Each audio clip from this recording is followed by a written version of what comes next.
jaz mislim, da je to tema, ki bi mogla vse skupaj zanimati. Evropska sredstva so praktično edini vir sredstev, ki jih ta država še ima za investicije, vse ostalo je presehnilo. In ta tema je še zlasti zanimiva zaradi tega, ker nas je nekdanja opozicija, sedanja vladna koalicija zelo velikokrat podučevala, kako ni investicij, kako premalo črpamo evropska sredstva in podobne zgodbe. Zdaj imajo vse priložnost, zdaj imajo škarje in platno v rokah, da se dokažejo in pokažejo, kako se to dela. In danes bi vam rad na konkretnem primeru pokazal, kako enostavno zaradi nesposobnosti sedanje vladne koalicije pohtijo evropska sredstva in tako izginejo še tisti del denarja, ki bi ga lahko uporabili za investicije. Zdaj, malo sem tukaj naredil nekaj grafov pa nekih miselnih kozorcev za lažjo predstavo. Zdaj je v finančni perspektivi 2007-2013, ki se zaključuje v letošnjem letu, je bilo Sloveniji namenjenih dobrih 4 milijarde evrov. Pomemben podatek je, da je bilo do 30. junija 2013 porabljenih zgolj 53,6% tega denarja. To mislim, da mora biti zaskrbljujoč podatek, ki mora skrbeti vse. Zdaj, če se osredotočim na kohezijski sklad, iz katerega se črpa ta denar, potem je iz tega sklada se denar namenja za 3 različne programe. Eden je operativni program razvoja človeških virov, to je eden, potem operativni program krepitve regionalnih razvojnih potencialov in ključen, ki se mu želim danes posvetiti, je operativni program razvoja okoljske in prometne infrastrukture. Zakaj na to govorim? Zaradi tega, ker je Slovenija z vstopom v Evropsko unijo dala tudi določene okoljske zaveze. Slovenija se je zavezala, dokdaj bo izgradila določena kanalizacijska omrežja in zavezala se je tudi, kako bo z oskrbo z vodo in kako bo z vodovodnim omrežjem. In zato se je iz tega operativnega programa razvoja okoljske in prometne infrastrukture, ki ima kratico OP-ROPI, predvsem financirajo kanalizacije in vodovodi, po domače povedano. In zakaj je ta stvar ključna? Ker roki za izgradnjo teh kanalizacijskih in vodovodnih omrežij je do konca leta 2015. To so ogromni milijonski projekti in danes številne občine vlagajo po 100 tisoč, 200, 300 tisoč, tudi do pol milijona evrov za pripravo vseh teh projektov, da bi te evropske milijone dobila za izgradnjo teh omrežij, ampak kot se zdi, zaradi neučinkovitosti države lahko ta denar tudi izgubijo. Zdaj, za kanalizacije in za vodovode je bilo namenjenih delež evropskih sredstev 550 milijonov evrov.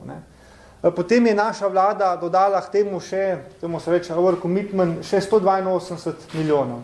In kje zdaj nastaja ključen in pa temeljni problem? Da so vse v preteklosti, se pravi v obdobju te finančne perspektive 2007-2013, izdajali sklepi za dodelitev teh sredstev na podlagi vloge in še neke dokumentacije. Kaj pa zdaj konkretno pomeni to? To pomeni, da je ta denar že ves razdeljen, ampak projekti pa še nimajo gradbenih dovoljenj, da bi jih lahko država ali pa občine izvedle. In seveda, če ne bojo izveden v tej finančni perspektivi, bo ta denar enostavno izpuhtel. Stvar je pa še toliko bolj ironična, ker ta denar, kot sem rekel, je že razdeljen po sklepih in kot kaže zdaj, velika večina tega denarja niti ne bo porabljenega, medtem ko pa na lagarju oziroma na zalogi pa imajo občine že 2 projektov za 240 milijonov, ki so praktično izdelani do konca, imajo vsa gradbena dovoljenja in bi samo mogli dobiti sklep, da dobijo ta evropski denar in da grejo v realizacijo teh projektov.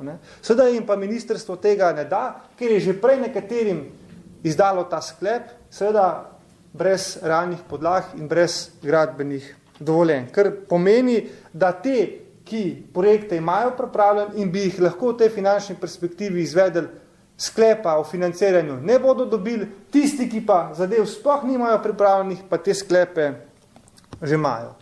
Zdaj, če boste sprašvali, kdo je za to stanje odgovoren, za to stanje je predvsem odgovorna politična situacija v obdobju te finančne perspektive od 2007 do 2013. V tem obdobju se je recimo zamenjalo kar 5 različnih ministrov za kmetijstvo in okolje.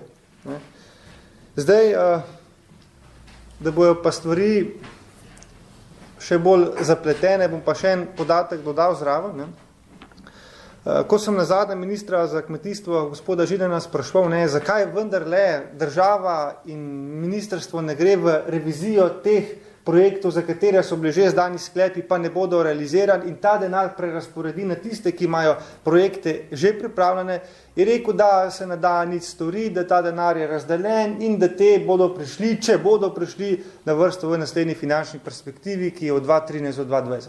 To je zame izjemno slab odgovor in neprimeren odgovor. Jaz mislim, da bi mogel minister narediti vse, angažirati celotno ministrstvo, da se gre v revizijo teh projektov in se pogleda, katere je možno v teh rokih realizirati in katere ne. Višek predrznosti pa je to, pa bom zdaj šel na konkretne primere. Recimo v mojem volilnem okraju, občina Kamnik, Domžale, Moravče in ta del, so občine pripravile ta projekt v vrednosti 50 milijonov evrov. Seveda imamo vse pripravljeno z gradbenim dovoljenjem, ampak sklepa za financiranje pa nimamo.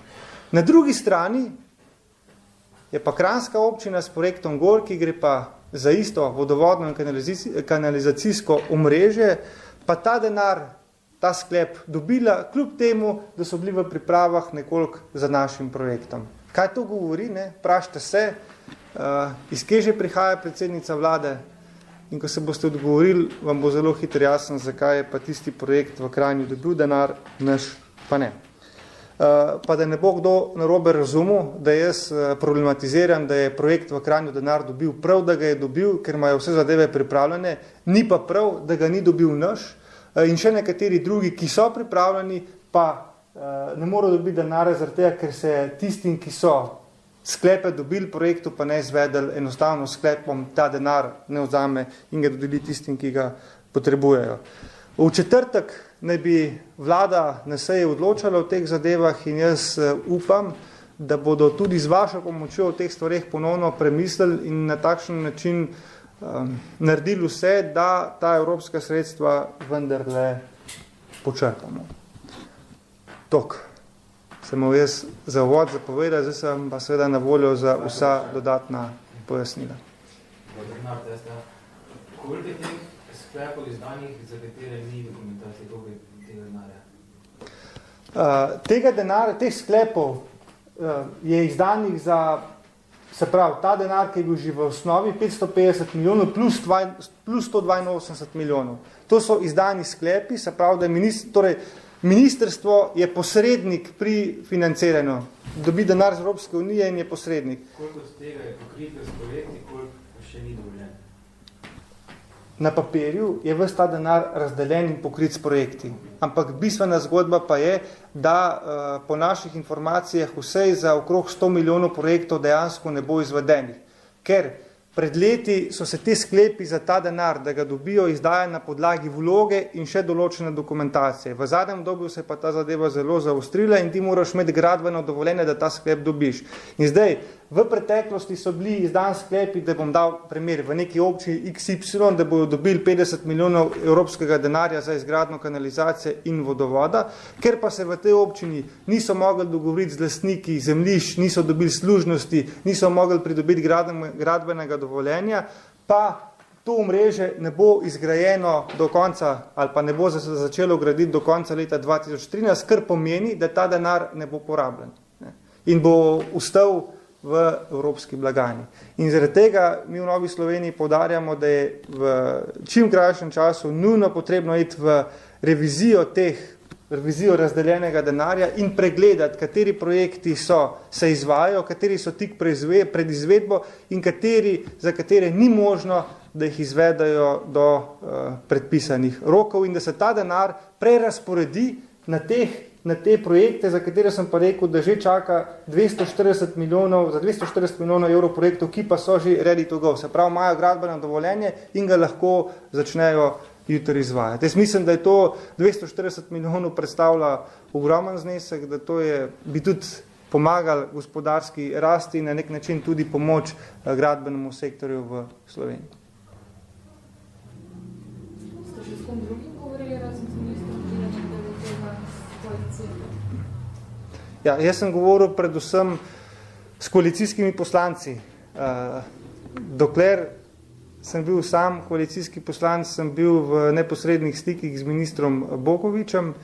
Imeli smo več sestankov in moram reči, da je bil gospod Bogovič tukaj zelo kooperativen. Tudi v času naše vlade je šla vlada v ta overcommitment in zagotovila še teh dodatnih 182 milijonov, ker se je zavedala, da od teh 550 milijonov ne bodo vsa porabljena. Zdaj pri tej vladni koaliciji pa tega interesa, pa te pripravljenosti, da bi se vendar nekaj premaknili, ne vidimo. Ker tukaj recimo so tudi take detajli, ki recimo zdaj lahko konkretno povem, da recimo naš za kanalizacijo, vodovod je bil nek projekt predviden za 40 milijonov, predviden, ocenjen. In bi šel recimo v to številko. Ampak dejansko, ko pa so šli ponudbe ven, ko smo dobili, za koliko so gradbinci to zadevo pripravljeni izpeljati, smo pa dobili številko 27 milijonov. Se pravi, tudi nastajajo razlike med tistim, kar je projekt ocenjen in med dejansko na razpisu prijavljen projekt.